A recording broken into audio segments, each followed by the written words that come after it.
ನಾವು ನಮಗೆ ಬರಬೇಕಾದಂತ ಈ ರಾಜ್ಯದ ಅಭಿವೃದ್ಧಿಗೆ ಯಾವ ರೀತಿ ಹಿಂದೆ UPA ಸರ್ಕಾರ ಕೊಡ್ತಾ ಇತ್ತು, ಯಾವ ರೀತಿ ಹಿಂದೆ ನಡವಳಿಕೆನ ನಡ್ಕೊಳ್ತಾ ಇದ್ರು, ಅದೇ ರೀತಿ ನೀವು ಕೂಡ ನಮ್ಮ ರಾಜ್ಯಕ್ಕೆ ಅನ್ಯಾಯ ಮಾಡಬೇಡಿ, ಮೋಸ ಮಾಡಬೇಡಿ. ನೀವೆಲ್ಲರೂ ಕೂಡ ಮಲ್ತಾಯಿ ಧೋರಣೆನ ನೀವು ಮಾಡಬೇಡಿ. ದಯವಿಟ್ಟು ನೀವು ಎಲ್ಲಿ ನಿಮ್ಮ ಅಸ್ತಿತ್ವ ಉಳಿಸ್ಕೊಳ್ಳೋಕ್ಕೆ ನೀವು ಎಲ್ಲಿ ನಿಮಗೆ ಬೆಂಬಲ ಸಿಕ್ಕಿದೆ, ಎಲ್ಲಿ ನಿಮ್ಮ ಸರ್ಕಾರ ಇದೆ, ಅಲ್ಲಿ ನೀವು ಬಡ್ಜೆಟ್ ಅನ್ನ ಹೆಚ್ಚಿಗೆ ಮಾಡ್ತಾ ಇದ್ರಿ. 40 ಲಕ್ಷ ಮಾಡ್ತಾ ಇದ್ರಿ, 40,000 ಕೋಟಿ ಮಾಡ್ತಾ ಇದ್ರಿ.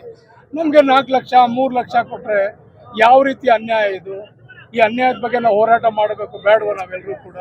ಸೊ ಅದಕ್ಕೋಸ್ಕರ ನಾವು ಇಡೀ ರಾಜ್ಯಾದ್ಯಂತ ನಮಗಿರುವ ಅನ್ಯಾಯದ ಬಗ್ಗೆ, ನಮಗೆ ಮಾಡ್ತಾ ಇರುವಂಥ ತೆರಿಗೆ ಮೋಸದ ವಂಚನೆ ಬಗ್ಗೆ ನಾವೆಲ್ಲರೂ ಕೂಡ ಅವರಿಗೆ ಗಮನವನ್ನು ಸೆಳಿಬೇಕು, ಜನರಿಗೆ, ಸಾರ್ವಜನಿಕ ಅಂತ ಹೇಳಿ ನಾವೆಲ್ಲರೂ ಕೂಡ ಕೇಂದ್ರ ಸರ್ಕಾರಕ್ಕೆ ಈ ಒಂದು ಹೋರಾಟದ ಮುಖಾಂತರ ನಿಮ್ಮ ಮುಖಾಂತರ ನಾವು ಕೇಂದ್ರ ಸರ್ಕಾರ ಒಂದು ಸಂದೇಶವನ್ನು ನಾವು ಕೊಡ್ತೀವಿ. ಸರ್, ಅಂದ್ರೆ ಈಗ ರಾಜ್ಯದ ಕೇಂದ್ರ ಸಚಿವರು ಕೂಡ ಧ್ವನಿ ಎತ್ತಲ್ವಾ ಸರ್ ಆಗಿದ್ರೆ ರಾಜ್ಯದ ಪರವಾಗಿ? ನೋಡಿ, ಅವರೆಲ್ಲರೂ ಕೂಡ ತಿಳ್ಕೋಬೇಕು, ನಮ್ಮ ರಾಜ್ಯ, ನಮ್ಮ ನೆಲೆ, ನಮ್ಮ ಭಾಷೆ, ನಮ್ಮ ಕರ್ತವ್ಯ, ನಮಗೆ ಜನ ಇಲ್ಲಿ ನಮಗೆ ಸ್ಥಾನಮಾನ ಕೊಟ್ಟಿರೋರು, ನಮ್ಮ ಜನ, ರಾಜ್ಯದ ಜನ ಅಂತ ತಿಳ್ಕೊಂಡವರು ನಮ್ಮ ಪರವಾಗಿ ಅವ್ರು ನಿಂತ್ಕೋಬೇಕು. ನಮ್ಮ ರಾಜ್ಯದ ಪರವಾಗಿ ನಿಂತ್ಕೋಬೇಕು, ನಮ್ಮ ಪಕ್ಷದ ಪರವಾಗಿ ನಿಂತ್ಕೋಬೇಡಿ. ನಮ್ಮ ರಾಜ್ಯದ ಹಿತಕ್ಕೋಸ್ಕರ ನೀವು ನಿಂತ್ಕೊಳ್ಳಿ. ನೀವು ನಮ್ಮ ಪರವಾಗಿ ನಿಂತ್ಕೋಬೇಡಿ. ನೀವು ಮಾತಾಡ್ತಾನೆ ಇಲ್ವಲ್ಲ. ಯಾವ ರೀತಿ ನೀವು ಮಂತ್ರಿ ಅಂತ ಹೇಳ್ಕೊಳಕ್ ಸಾಧ್ಯ? ನೀವಾಗ್ಲಿ, ಸೋಮಣ್ಣ ಆಗಲಿ, ನಮ್ಮ ಶೋಭಾ ಕಾರಂದ್ಲೆ ಆಗಲಿ, ನಿರ್ಮಲಾ ಸೀತಾರಾಮನ್, ನೀವೆಲ್ಲರೂ ಕೂಡ ನಮ್ಮ ರಾಜ್ಯದವರು, ನಮ್ಮ ರಾಜ್ಯದಲ್ಲಿ ಹುಟ್ಟಿದಂಥವ್ರು ನೀವು, ನಮ್ಮ ರಾಜ್ಯದಲ್ಲಿ ನೀವು ಮಣ್ಣಾಗೋರು ನೀವೆಲ್ಲರೂ ಕೂಡ. ಪ್ರಹ್ಲಾದ್ ಜೋಶಿ ಅವರು, ಇವರೆಲ್ಲರೂ ಕೂಡ ನೀವು ಪ್ರಮುಖವಾದಂಥವ್ರು. ನೀವು ನಮ್ಮ ರಾಜ್ಯದ ಬಗ್ಗೆ ಗಮನ ಹರಿಸಿ, ನಮ್ಮ ರಾಜ್ಯದ ಬಗ್ಗೆ ಚಿಂತೆ ಮಾಡಿ. ದಯವಿಟ್ಟು ನಿಮ್ಮ ಅಧಿಕಾರ ಮುಖ್ಯ ಅಲ್ಲ. ಅಧಿಕಾರ ಇವತ್ತಿರ್ತದೆ, ಅಧಿಕಾರ ನಾಳೆ ಹೊರಟೋಗ್ತದೆ. ನೀವು ಕೇಂದ್ರ ಸರ್ಕಾರದ ಬಗ್ಗೆ, ಇಂಥ ಧೋರಣ ಬಗ್ಗೆ ನೀವು ನಮ್ಮ ಪರವಾಗಿ ನಿಂತ್ಕೋಬೇಕೇ ಹೊರತು ನೀವು ಕೇಂದ್ರ ಸರ್ಕಾರದ ಪರವಾಗಿ ನಿಂತ್ಕೋಬೇಡಿ ಅಂತ ಹೇಳಿ ನಾನು ಮನವಿ ಕೂಡ ನಾನು ಮಾಡ್ಕೊಳ್ತೀನಿ. ಸರ್, ಅಂದ್ರೆ ಪ್ರಧಾನಿಯವ್ರ ಮುಂದೆ ಅಸಹಾಯಕರಾಗಿದ್ದಾರೆ ಸರ್. ನಿಮ್ಗೆಲ್ಲ ಶಕ್ತಿ ಇಲ್ಲ ನೋಡಿ. ಇವೆಲ್ಲವೂ ಕೂಡ ಇದನ್ನೆಲ್ಲ ನೋಡಿದ್ರೆ ನಾವೆಲ್ಲವೂ ಕೂಡ ನಿಮ್ಗೆ ಶಕ್ತಿ ಇಲ್ಲ, ನಿಮ್ಗೆ ವಾಯ್ಸ್ ಇಲ್ಲ, ನಿಮ್ಗೆ ಧೈರ್ಯ ಇಲ್ಲ ಇದನ್ನೆಲ್ಲ ಕೂಡ ಮಾಡಕ್ಕೆ ಅಂತೇಳಿ. ಇವತ್ತು ನಮ್ಮ ಡಿ ಕೆ ಸುರೇಶ್ ಅವರು ಸದನದಲ್ಲಿ ಇವತ್ತು ಮಾತಾಡಿದ್ರು. ಅವರು ಈ ರೀತಿ ಅನ್ಯಾಯ ಆಗ್ತಾ ಇದೆ, ನಾವು ಟ್ಯಾಕ್ಸ್ ಇಷ್ಟು ಕಟ್ತಾ ಇದ್ದೀವಿ, ವಿಶ್ಲೇಷಣೆ ಮಾಡಿದ್ರು. ಅವರು ನಿಜವಾದ ವಿಶ್ಲೇಷಣೆ ಅರ್ಥ ಮೇಲೆ 3,500 ಕೋಟಿ ನಮ್ಗೆ ದುಡ್ಡನ್ನ ಅವ್ರು ಬಿಡುಗಡೆ ಮಾಡಿದ್ದಾರೆ. ಯಾವತ್ತೂ ಮಾಡಿರಲಿಲ್ಲ. ಅವ್ರೇನೋ ಹೋರಾಟ ಮಾಡದೆ ಹೋದ್ರೆ ಬಿಡ್ತಾ ಇರಲಿಲ್ಲ. ನಿಮ್ಗೆ ಸುಪ್ರೀಂ ಕೋರ್ಟ್ ಬೇರೆ ನಿಮ್ಗೆ ಚೀಮಾರಿ ಹಾಕಿದೆ. ನಿಮ್ಗೆ ಸುಪ್ರೀಂ ಕೋರ್ಟ್ ಬಗ್ಗೆ ನಿಮ್ಮ ಇದು ಪ್ರಕರಣ ಸುಪ್ರೀಂ ಕೋರ್ಟ್ ವರೆಗೆ ಹೋಗಿದೆ. ನಿಮ್ಗೆಲ್ಲರೂ ಕೂಡ ಇದನ್ನೆಲ್ಲ ಗಮನ ಹರಿಸಬೇಕು. ನೀವೆಲ್ಲರೂ ಕೂಡ ಜನರ ಬಗ್ಗೆ ನೀವೆಲ್ಲರೂ ಕೂಡ ಒಳ್ಳೆ ಕಾಳಜಿಯನ್ನು ಇಡಬೇಕು ನೀವೆಲ್ಲರೂ. ಸರ್, ಈಗ ನಿನ್ನೆ ಬೆಂಗಳೂರು ದಕ್ಷಿಣ ಆಗಿ ಕ್ಯಾಬಿನೆಟ್ ಅಲ್ಲಿ ಅಪ್ರೂವಲ್ ಸಿಕ್ಕಿದೆ. ಆದ್ರೆ ಕುಮಾರಸ್ವಾಮಿ ಅವರು ಒಂದು ಮಾತನ್ನ ಹೇಳ್ತಾ ಇದ್ದಾರೆ, 2028 ಅಥವಾ ಅದ್ರ ಒಳಗಡೆ ಆದ್ರೆ ಮತ್ತೆ ನಾವು ರಾಮನಗರವನ್ನ ಮರುನಾಮಕರಣ ಮಾಡ್ತೀವಿ. ನೋಡಿ, ಎಲ್ಲರೂ ಕನ್ಸು ನೋಡ್ತಾರೆ, ನನಗೂ ಕನ್ಸು ಬೀಳ್ತಾ ಇರ್ತದೆ. ಕನಸು ಯಾವತ್ತೂ ನೆನ್ಸು ಆಗಲ್ಲ.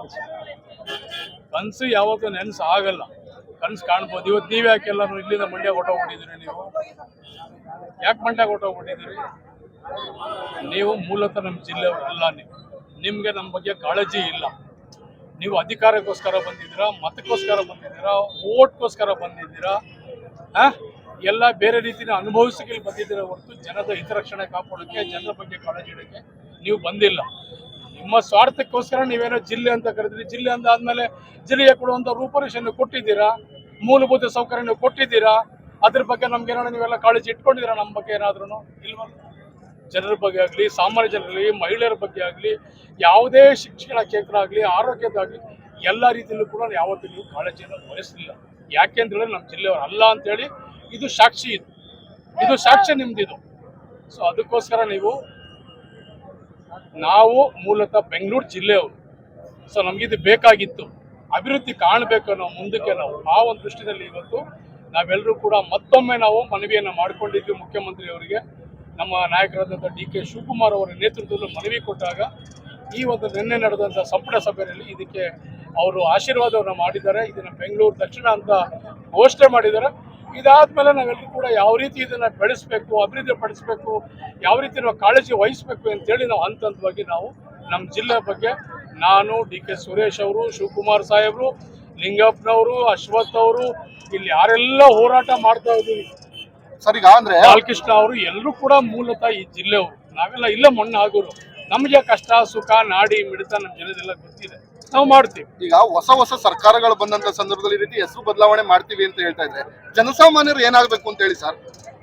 ನೋಡಿ, ನೀವು ಮುಂದೆ ಕಾದು ನೋಡಬೇಕು ಯಾರು. ಈಗ ಜಿಲ್ಲೆ ಕುಮಾರಸ್ವಾಮಿ ಅವರು ಜಿಲ್ಲೆಯನ್ನು ಘೋಷಣೆ ಮಾಡಿದ್ರು. ಘೋಷಣೆ ಆದಮೇಲೆ ಎಷ್ಟು ವರ್ಷ ಆಯಿತು, ಎಷ್ಟು ವರ್ಷಗಳಾಯಿತು?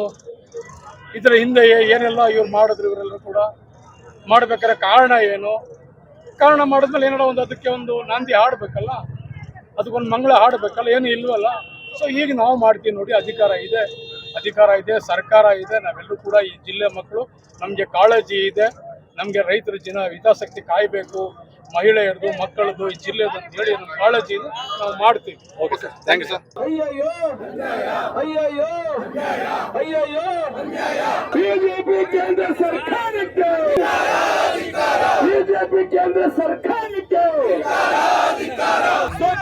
ಮೋದಿ ಸರ್ಕಾರಕ್ಕೆ ಬೇಕೇ ಬೇಕು.